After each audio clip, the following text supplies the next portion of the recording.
মই সদায় চৰকাৰৰ বিৰুদ্ধে থাকোঁ, আপোনালোকে জানে।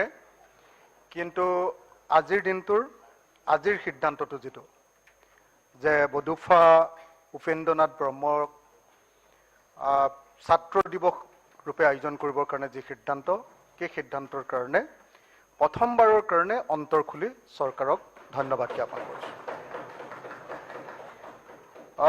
বড'ফা উপেন্দ্ৰ নাথ ব্ৰহ্মৰ লগত মইতো ফিজিকেলি পোৱা নাই, কিন্তু মোৰ এটা ইণ্টাৰেষ্টিং সম্পৰ্ক আছিলে। ইণ্টাৰেষ্টিং সম্পৰ্কটো এইটো আছিলে যে মই কটন কলেজত যেতিয়া পঢ়িবলৈ আহিছিলোঁ 1993, মই যিখন বিচনাত শুইছিলোঁ 3 বছৰ, সেই বিচনাখন আছিলে উপেন্দ্ৰ নাথ ব্ৰহ্মৰ বিচনা, লিখি থোৱা আছিলে তাতে। সেইকাৰণে যেতিয়া মই আন্দোলনবিলাক আৰম্ভ কৰিছিলোঁ, আমি আন্দোলনবিলাক আৰম্ভ কৰিছিলোঁ কটন কলেজত, সদায় মোক লগৰীয়াবিলাকে জোকায়, ই উপেন ব্ৰহ্মৰ বিচনাত শুৱে, গতিকে ই কৰিব এইবিলাক, এনেকৈ কৈ থাকে মোক। তো এই ব্যক্তিগত কথাখিনি স্মৰণ কৰি এতিয়া 2018 চনত মই এখন কিতাপ লিখিছিলোঁ।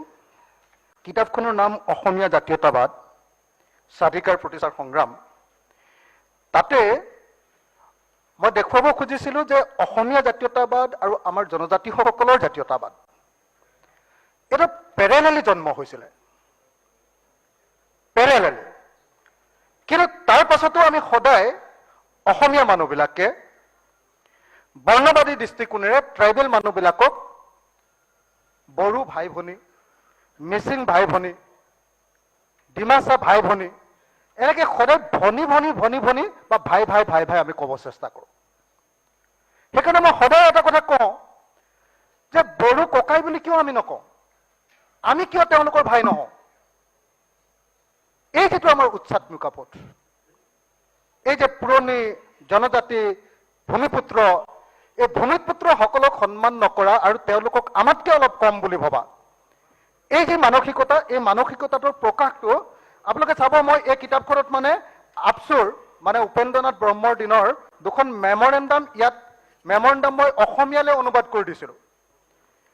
প্ৰথমখন আছিলে এখন শ্ৰী ৰাজীৱ গান্ধীলৈ স্মাৰক পত্ৰ, ভাৰতৰ সন্মানীয় প্ৰধানমন্ত্ৰী, নতুন দিল্লী। এই মেমৰেণ্ডামটো Shri Rajiv Gandhi to the Honorable Prime Minister of India, New Delhi, on the long-standing demand of Bodo Students Union.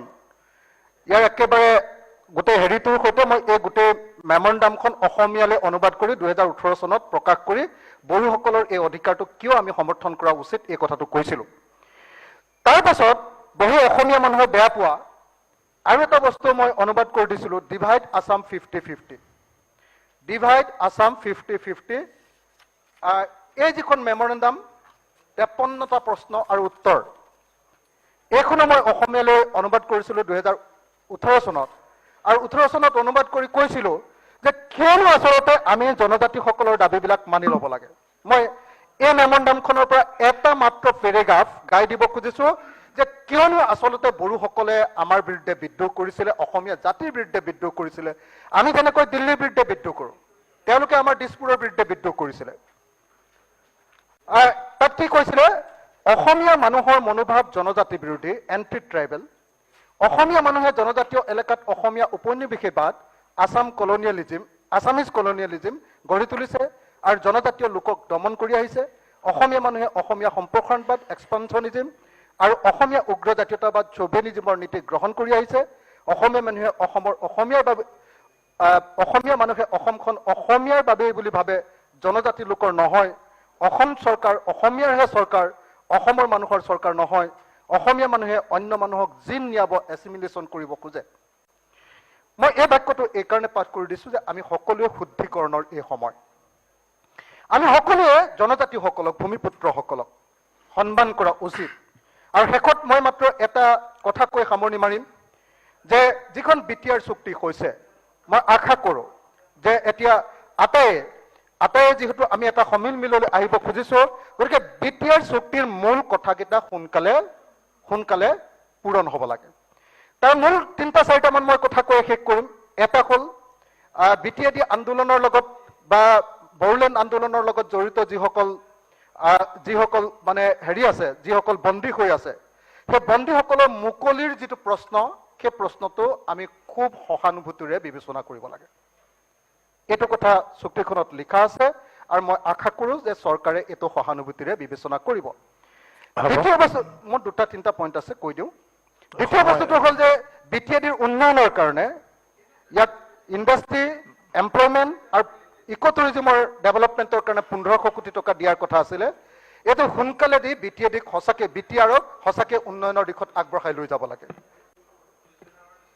তাৰপাছত উপেন্দ্ৰ নাথ ব্ৰহ্ম চেণ্ট্ৰেল ইউনিভাৰ্চিটি এখন গঠন কৰাৰ কথা আছিলে বৰমাত, এতিয়ালৈকে সেইখনৰ কাম ষ্টাৰ্ট হোৱা নাই। নেশ্যনেল স্পৰ্টছ ইউনিভাৰ্চিটি কৰাৰ কথা আছিলে, সেইখনৰ কাম আৰম্ভ হোৱা নাই। ৰিজিয়নেল মেডিকেল ইনষ্টিটিউট, এইখনৰ কাম আৰম্ভ হোৱা নাই। হোটেল মেনেজমেণ্টৰ কেম্পাছ, মাদাৰ ডেইৰী প্লাণ্ট, এই নেশ্যনেল ইনষ্টিটিউট হ'ব আজি বড'ফাৰ ওপৰত। হয়, এই যিখিনি বড়োসকলৰ যিসকলৰ দাবী BTR চুক্তিত যিখিনি কথা লিখা আছে, এই কথাখিনি অতি সোনকালে কাৰ্যকৰী হ'ব লাগে। আৰু এইখিনি যদি কাৰ্যকৰী কৰোঁ তেতিয়াহে বড'ফাৰ প্ৰতি আমাৰ প্ৰকৃত সন্মান জনোৱা হ'ব।